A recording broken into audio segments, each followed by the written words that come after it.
బాలికల రక్షణ కోసం స్నేహ కమిటీలను ఏర్పాటు చేస్తామని మంత్రి సీతక్క కీలక ప్రకటన చేశారు.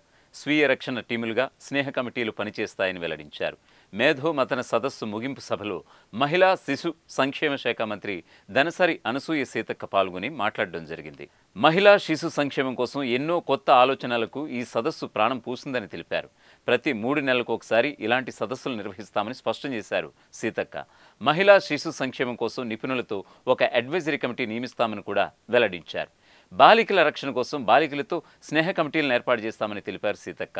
అంగన్వాడీ టీచర్ల ద్వారా అమ్మాయిలకు గుడ్ టచ్ అండ్ బ్యాడ్ టచ్పై అవగాహన కల్పిస్తామని ఆసక్తికర వ్యాఖ్యలు చేశారు. మహిళా బాలికల భద్రత మీద పనిచేసే స్వచ్ఛంద సంస్థలను గుర్తించి అంగన్వాడీలను వారితో అనుసంధానం చేస్తామని తెలిపారు మంత్రి సీతక్క.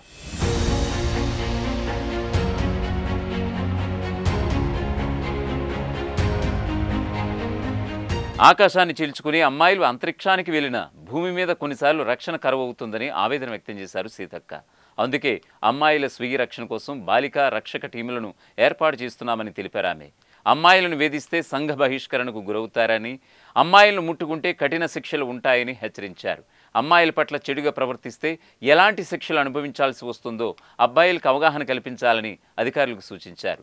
మహిళల హక్కుల మీద పనిచేసే స్వచ్ఛంద సంస్థలతో సమావేశం నిర్వహించి మహిళా భద్రత కోసం పటిష్ట విధానాలను రూపొందిస్తామని తెలిపారు.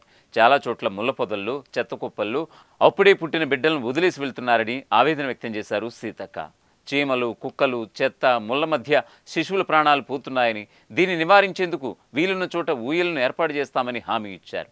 పుట్టిన బిడ్డలను పారేయకుండా ఏర్పాటు చేసిన ఊయలలో వదిలేస్తే వారి బాధ్యతను తామే స్వీకరిస్తామని స్పష్టం చేశారు సీతక్క. తెలంగాణ ఏర్పాటై 10 ఏళ్లైనా ఇప్పటికీ బాల్య వివాహ నిరోధక చట్ట రూల్స్ను అడాప్ట్ చేసుకోకపోవడం బాధాకరమని తెలిపారు.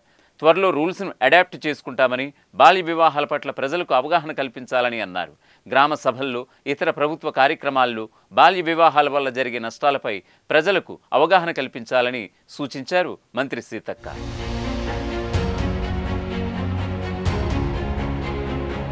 ఐసీడీఎస్ పథకాలకు తెలంగాణ ప్రాంతంలోనే బీజం పడిందన్నారు సీతక్క. 1972లో మహబూబ్నగర్లో freedom fighter Durgabai Deshmukh ICDS ప్రారంభించారని, ఆ అనుభవాల ఆధారంగానే దేశవ్యాప్తంగా ఇందిరాగాంధీ ఐసీడీఎస్ స్కీమ్ను విస్తరింపజేశారని గుర్తు చేశారు. వారి ఆదర్శంగా అంగన్వాడీ సేవలను ప్రతి ఇంటికి చేర్చాలని, అంగన్వాడీ కేంద్రాలకు సొంత భవనాలను నిర్మించిస్తామని హామీ ఇచ్చారు. జిల్లా కలెక్టర్లతో సమన్వయం చేసి స్థలాలను గుర్తించాలని ఆదేశించారు. అంగన్వాడీ గదుల్లో దేశ భవిష్యత్తు ఉందని, కాబట్టి దేశ భవిష్యత్తును లిఖించేది అంగన్వాడీ సిబ్బందని కొనియాడారు. కరీంనగర్ మాదిరిగా ప్రతి జిల్లాలో శుక్రవారం నాడు అంగన్వాడీ సిబ్బంది గ్రామస్తులతో సమావేశాలు నిర్వహించేలా చర్యలు చేపట్టాలంటూ కూడా అధికారులకు సూచించారు.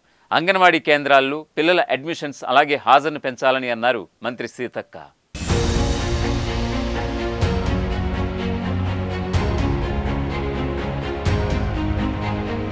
ప్రపంచంలో ఏ మూల ఏ క్షణం ఏం జరుగుతుందో వేగంగా తెలుసుకోవడానికి తొలి వెలుగు వాట్సాప్ ఛానల్ని ఫాలో చేయండి.